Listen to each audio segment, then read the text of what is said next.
It's time for the Dallas Cowboys locker room huddle. Let's eat.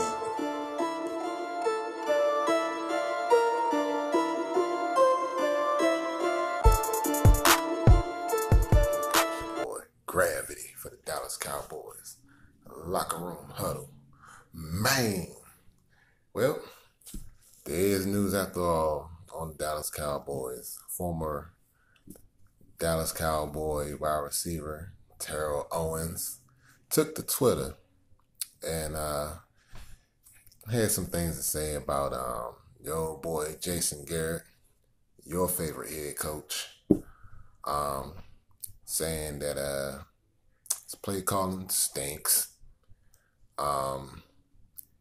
He doesn't know how to adjust, which is the truth. And even when he was calling plays, he still was a screw up. So even without Lanahan, he still is a screw up. That we already know. He also went to say that I got the tweets posted. As you see the tweets. He was talking about that after they went 13-3, that he pretty much threw them under the bus, threw Jason Garrett basically threw Wade Wilson under the bus and threw him, T.O., under the bus to get them up out of there so he could become the head coach of the Dallas Cowboys, which was already pretty much pre-deemed or premeditated by owner Jerry Jones, because he already had it lined up for Wade to take over anyway, coaching duties. Regardless if Wade would have won that year or not, I think Wade would have been up out of there regardless. And Jason Garrett still would have been our head coach, regardless of coaching those 8 games, them last 8 games. Oh, yeah, I forgot to do my sponsor. This episode of the Dallas Cowboys Locker Room Huddle is brought to you by the company who made this electric screwdriver right here. All right, now. But anyway,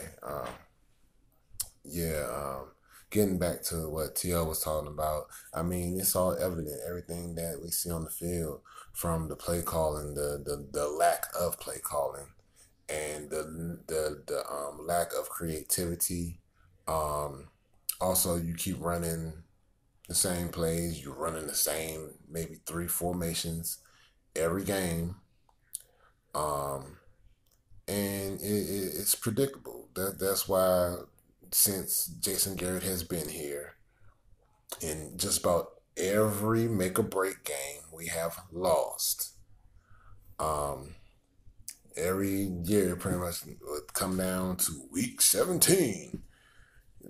Whether it was versus the Redskins when they had RG and we went to DC and got beat down and was kicked out the playoffs. That was, I think, did we go 9-8 that year? Yeah, I think that was one of our 8-8 seasons. But it's all with Jason Garrett. It's always something, man. We never can win the clutch. We need this to win game. Just like this previous season, these last 4 games were all playoff games. Well, actually, the last 6 games. When Zeke went out, it was just straight, everything was playoff games. Just flat out, everything was playoff games. And you can't not have a bad game plan or a lackluster game plan when you're trying to make playoffs and you got a target on your back. You got the star on your helmet. Everyone is looking to destroy you. This star right here is like the dang on Lombardi trophy. Every team that comes to AT&T Stadium, or even if we go to their stadium, it's a Super Bowl or a playoff game to these guys, because we are the most storied franchise, one of the most storied franchises in all of in the NFL, and we're also one of the most popular franchises and the biggest and well-known franchises in all of football, and also one of the most respected. So it's every team. We can have an expansion team come in next season, and that expansion team all the players will circle the Dallas Cowboys on their calendar if the Dallas Cowboys is on their schedule. Every team, every player, every coach circles the Dallas Cowboys if we're on their schedule. I don't care who or what team, what year it is. I don't care if we went 4-12 the year before, 1-15 the year before, and come in the next season, Dallas is still circled on that schedule. It's just a respect factor. But Terrell Owens, Bryce Butler, airing out that dirty laundry, man. I mean, anyone with two eyes can see and two ears can hear, knows what's going on in Dallas. You know what I'm saying? Especially from up top. And that's where it starts. It starts with Jerry Jones, man. And the buck stops right there. And it goes no further than that. And I don't know I don't know how we can overcome the ineptitude of Jason Garrett other than him coming into next season, with this season coming up being either you take us there or you're out the door. Flat out. There's no excuses this year. Everyone will come back healthy. Sean Lee will be healthy. Tyron Smith hopefully will be healthy. We'll have a healthy Rico Gathers. Hopefully we'll be able to franchise tag Tank Lawrence. And Dez Bryant more than likely will still be wearing a star.